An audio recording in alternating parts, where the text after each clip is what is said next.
एक समय की बात है। गुजरात के एक छोटे से गांव में एक निर्धन लड़का रहता था। उसके माता पिता नहीं थे। गांव में उसके पास आजीविका का कोई साधन नहीं था, परंतु वह बहुत बुद्धिमान था। अपने पिता से उसने काम की कई बातें सीखी थीं। एक दिन उसके दिमाग में एक अद्भुत विचार आया। उसने शहर जाने की ठान ली।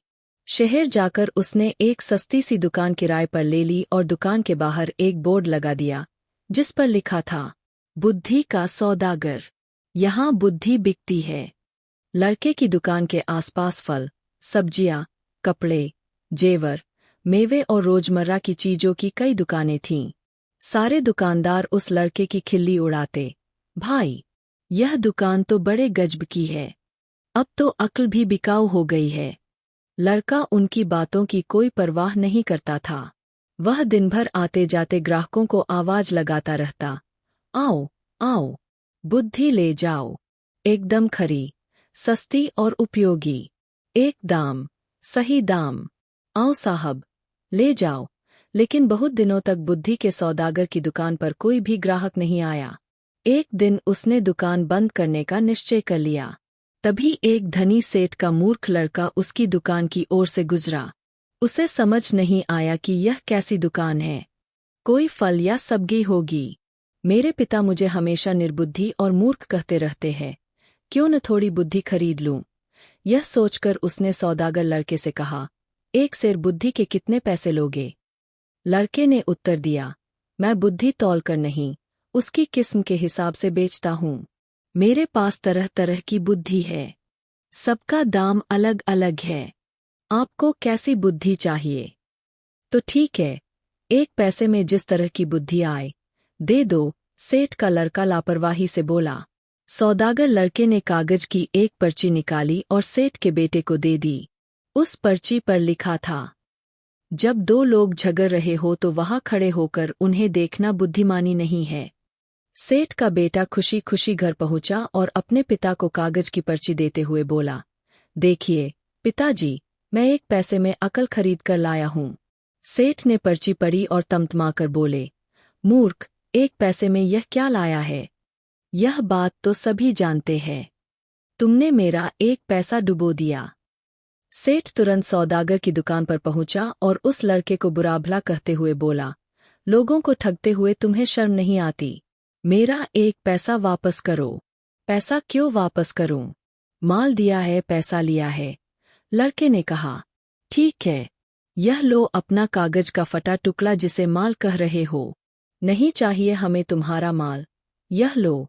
कहते हुए सेठ उसकी पर्ची वापस करने लगा। पर्ची नहीं, मेरी सीख वापस करो।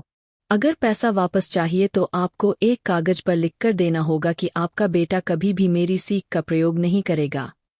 बात बन गई, दोनों पक्ष मान गए। सेठ ने कागज पर हस्ताक्षर कर दिए और अपना पैसा वापस लेकर प्रसन्न हो गया। समय बीतता गया। उस प्रदेश के राजा की दो रानियां थीं। एक दिन दोनों रानियों की दासियां बाजार गईं। वहां उनका झगड़ा हो गया। बात हाथापाई तक पहुंच गई। लोग चुपचाप खड़े देख रहे थे। उन्हीं में सेठ का बेटा भी था। झगड़ा बढ़ता देख सारे लोग एक एक कर वहां से चले गए, मगर सेठ का लड़का करारनामे के अनुसार वहां से जा नहीं सकता था। वह अकेला ही खड़ा रह गया। बस फिर क्या था, दोनों दासियों ने उसे अपना गवाह बना लिया। झगड़े की बात राजा रानियों तक पहुंची। सेठ और उसका लड़का राजदरबार में लाए गए। दोनों रानियों ने लड़के से कहा कि वह उनके पक्ष में गवाही दे। सेठ और उसके बेटे के तो होश उड़ गए। वे सहायता के लिए बुद्धि के सौदागर के पास पहुँचे। बोले, हमें किसी तरह बचा लीजिए। मैं 500 रुपये लूंगा। लड़के ने कहा, ठीक है, ये लो 500 रुपये। सेठ ने तुरंत 500 रुपये निकालकर सौदागर को दे दिए। देखो, जब गवाही देने के लिए बुलाया जाए तो पागल की तरह व्यवहार करना। बुद्धि के सौदागर ने उपाय बताया। सेठ के बेटे ने वैसा ही किया। राजा ने उसे पागल समझकर महल से बाहर निकाल दिया। इसी तरह की एक दो घटनाएं और हो गईं। बुद्धि के सौदागर की चर्चा राजा के कानों में भी पड़ी। राजा ने उसे बुलवाया और पूछा, सुना है, तुम बुद्धि बेचते हो?